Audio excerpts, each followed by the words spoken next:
Bankura university first সেমিস্টারে MDC economic থেকে তোমাদের 2 নাম্বার, 5 নাম্বার এবং 10 নাম্বারের জন্য কয়েকটি সাজেশন আলোচনা করব। এখান থেকে তোমাদের 2025-এর জন্য তোমাদের 2 নাম্বার, 5 নাম্বার এবং 10 নাম্বারের জন্য যে সমস্ত কোশ্চেনগুলো দেখতে হচ্ছে সেগুলো একটু ভালো করে দেখে নাও। আর যারা এখনও চ্যানেলটিকে সাবস্ক্রাইব করনি, অবশ্যই চ্যানেলটিকে সাবস্ক্রাইব করে পাশে থাকা বেল আইকনটি ক্লিক করো।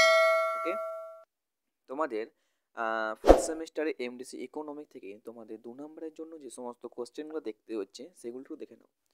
2 নাম্বারের জন্য তোমাদের প্রথম কোশ্চেন, দাম ভোগ রেখা কি। নেক্সট, চাহিদার সূত্রটি লেখো। প্রান্তিক ব্যয় রেখা কি। চাহিদা রেখা দুটি ব্যতিক্রম দিক উল্লেখ করো। চাহিদা আয় কত স্থিতিস্থাপকতা কি। দাম পৃথকীকরণ কাকে বলে। একচেটিয়া বাজার কাকে বলে। সমুৎপাদন রেখা দুটি বৈশিষ্ট্য। পূর্ণ প্রতিযোগিতামূলক বাজার কাকে বলে, বা তোমরা দেখে রাখতে পারো পূর্ণ প্রতিযোগিতামূলক ফার্ম কাকে বলে। চাহিদার পরিমাণগত পরিবর্তন বলতে কী বোঝো। গিফেন দ্রব্য বলতে কী বোঝো।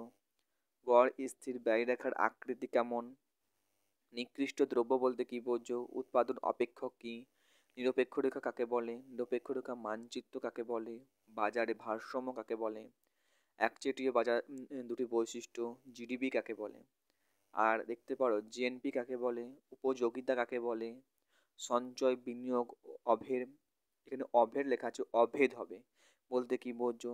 হস্তান্তর আয় বলতে কি বোঝো এবং বাজেট রেখা কি। তোমাদের এখানে এতগুলো কোশ্চেন আলোচনা করলাম মাত্র 2 নাম্বারের জন্য। আশা করি 2 নাম্বারে ইকোনমি থেকে, এমডিসি ইকোনমি থেকে 2 নাম্বার কোশ্চেন এখান থেকে তোমরা প্রায় কমন পেয়ে যাবে। এবার তোমাদের তার মধ্যে তোমরা একটু দেখে রাখবে জিডিপি এবং GNP, very very important question. এটা হতে পারে 2 নাম্বার দিক, 5 নাম্বারের দিক বা 10 নাম্বারের দিক, সবগুলো কিন্তু ইম্পর্টেন্ট।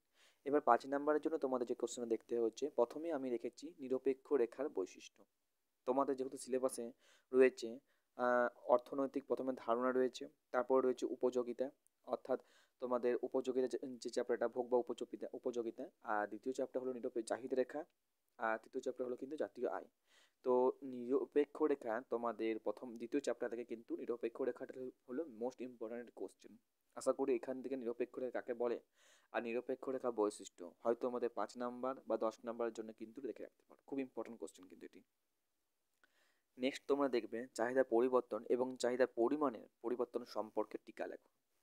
চাহিদার দামগত স্থিতিস্থাপকতা এবং আয়গত স্থিতিস্থাপকতার মধ্যে পার্থক্য। আর দেখতে পারো চাহিদা নির্ধারণকারী বিষয়সমূহ উল্লেখ করো।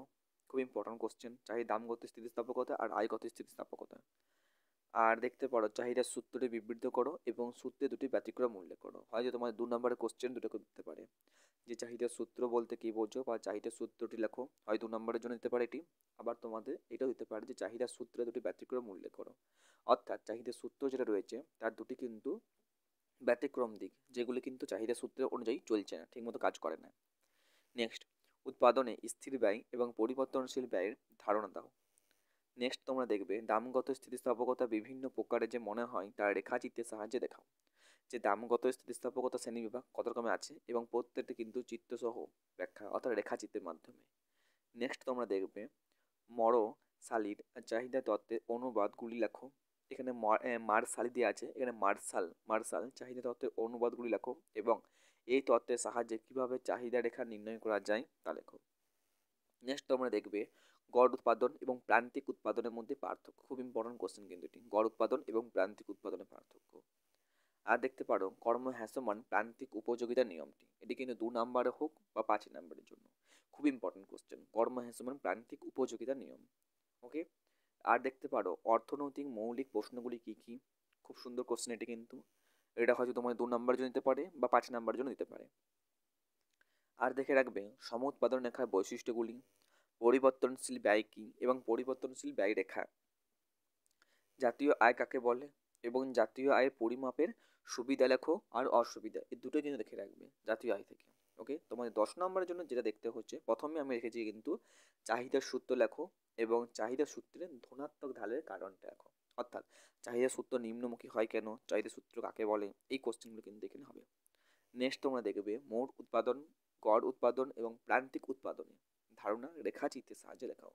প্রথমে মোট উৎপাদনটা দেবে, তারপরে গড় উৎপাদন দেবে, নেক্সট দেবে কিন্তু প্রান্তিক উৎপাদন। এই তিনটিকে পরপর রেখে পড়ে এই রেখাচিত্রের সাহায্যে সেই সম্পর্কটা কিন্তু বর্ণনা দেবে। নেক্সট, একটি পূর্ণ প্রতিযোগিতা ফার্মের স্বল্পকালীন ভারসাম্যের চিত্র মাধ্যমে দেখাও। অর্থাৎ একটি পূর্ণ যে প্রতিযোগিতা ফার্ম রয়েছে সেখানে কিভাবে স্বল্পকালীন ভারসাম্য যে চিত্রটা ফুটে উঠছে সেই চিত্রটি কিন্তু এখানে রেখাচিত্রের সাহায্যে ব্যাখ্যা করতে হবে। নেক্সট, নিরপেক্ষ রেখা ও বাজেট রেখার সাহায্যে একজন ভোগকারী ভারসাম্য অবস্থা দেখাও। যদি নিরপেক্ষতা রেখাটি সরলরেখা হয় তাহলে ভারসাম্য অবস্থান কি হবে? আর দেখে রাখবে নিরপেক্ষ রেখার মানচিত্র কাকে বলে, নিরপেক্ষ রেখার বৈশিষ্ট্যগুলি কি কি। লাস্ট কোশ্চেন, নিরপেক্ষ রেখা ও বাজেট রেখার সাহায্যে ভোক্তার ভারসাম্য ব্যাখ্যা করো। টোটাল এই কয়েকটি কোশ্চেন 10 নম্বরের জন্য এবং 5 নম্বরের জন্য কয়েকটি কোশ্চেন এবং 2 নম্বরের জন্য এই কোশ্চেন কিন্তু আলোচনা করলাম। আশা করি এখান থেকে তোমাদের প্রায় কিন্তু সাজেশন পেয়ে যাবে। কাউ যদি পিডিএফের দরকার হয়ে থাকে আমাকে অবশ্যই তোমরা কমেন্টে জানাও। আমার যে হোয়াটসঅ্যাপ গ্রুপ সেই হোয়াটসঅ্যাপ গ্রুপে কিন্তু এই পিডিএফটি আমি দিয়ে রাখবো। আর যাদের নোটের দরকার আছে, নোট যদি কোনো এখানে যে সমস্ত কোশ্চেন আলোচনা করলাম এগুলি তোমরা দেখো, যদি এর মধ্যে যদি কোনো রকম কিন্তু কোশ্চেন তোমাদের দরকার হয় আমাকে অবশ্যই তোমরা আমার হোয়াটসঅ্যাপ গ্রুপে জানাও, বা আমার কমেন্টে জানাও। আমি সেই হোয়াটসঅ্যাপ গ্রুপে হোয়াটসঅ্যাপ গ্রুপে জানালে কী হবে, সেই কোশ্চেনে কিন্তু অ্যান্সারটা আমি তৎক্ষণাৎ সময় কিন্তু তার অ্যান্সারটা আমি দেওয়ার চেষ্টা করব। এবং তোমরা অনেকে কিন্তু অনেক ধরনের নোট চাইছো আমার কাছে। এই মুহূর্তে আমার দেখো সেই সমস্ত নোট তৈরি করতে গেলে বা ভালোভাবে নোট তৈরি করতে গেলে যেহেতু সাজেশন, তাহলে আমাকে অনেকগুলো বই ঘাঁটতে হয় বা আমাকে প্রিভিয়াস ইয়ারের কোশ্চেন ঘাঁটতে হয়। তো যার ফলে কিন্তু একটু সাজেশন করতে আমার একটু প্রবলেম হয়। তো তাড়াতাড়ি এতটা হয় না, আমাকে একটু সময় ধরে কিন্তু সেই সাজেশনটা তৈরি করতে হবে। তো তার জন্য হয়তো তোমাদের ভিডিও আসতে একটু প্রবলেম হচ্ছে বা দেরি হচ্ছে। আশা করি তোমাদের কিন্তু ভিডিও পেয়ে যাবে। এবং অনেকে কিন্তু অনেক ধরনের চ্যাপ্টার সাজেশন চাইতো, অনেক সাবজেক্টের সাজেশন চাইছো, তবে সেই সাজেশনগুলো কিন্তু আমার অনেকগুলো সাজেশন কিন্তু কমপ্লিট হয়ে গেছে, প্রায় ভিডিও ছাড়া হয়নি। আর আজকে ইকোনমিকটা ভেবেছিলাম কাল রাতের মধ্যে ছেড়ে দেবো, তো আমার সময় হয়ে ওঠেনি, তাই একটু দেরি করে ইকোনমিকের সাজেশনটা ছাড়ছি। আশা করি তোমরা যদি ইকোনমিক কোশ্চেন যেগুলো আলোচনা করলাম তোমরা যদি এখান থেকে কয়েকটি কোশ্চেন দেখো, একটু ভালোভাবে দেখো, আশা করি কিন্তু তোমরা এখান থেকে সম্পূর্ণ কিন্তু সাজেশন পেয়ে যাবে। ওকে, তাহলে আজকে এইটুকুই। আবার তোমাদের পরে ভিডিও তোমার সঙ্গে দেখা হবে।